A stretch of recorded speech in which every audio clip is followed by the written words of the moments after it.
28% of what number is 14% of 846? Okay, so gawan lang natin ito ng equation.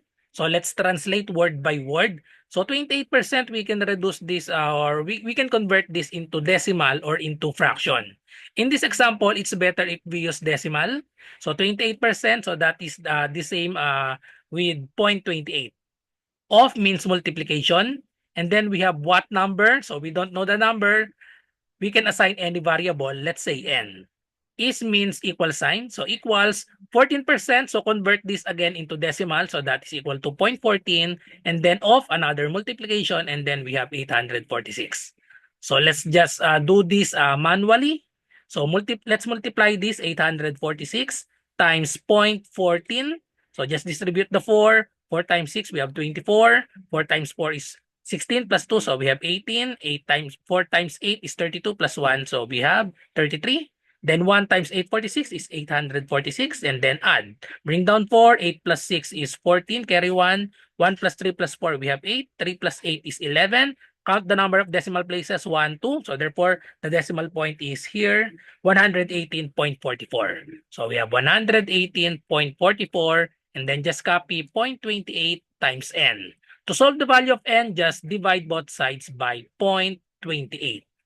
Okay? So in dividing a decimal, we convert the denominator or the divisor into whole number. So move the decimal point 2 places to the right. Also do that in the numerator. So we have 11,844 divided by 28. And then let's just do this manually. 11,844 divided by 28. That is equal to, this is 4. So 4 times 8, we have 32. 4 times 2 is 4 times 2 is 8 plus 3, we have 11. So look at the choices. The only option with 4 as the first number is letter B, 423. Okay, so if we continue this, let's just subtract this. So 118 minus 112, we have 6. Bring down 4. So we have 64 divided by 28. That is 2. 2 times 28, that is equal to 56. And then subtract. So 14 minus 6, we have 8. And then bring down 4 or 64. 14 minus, okay, so we have 8, and then bring down 4, we have 84 divided by 28, that is equal to 3.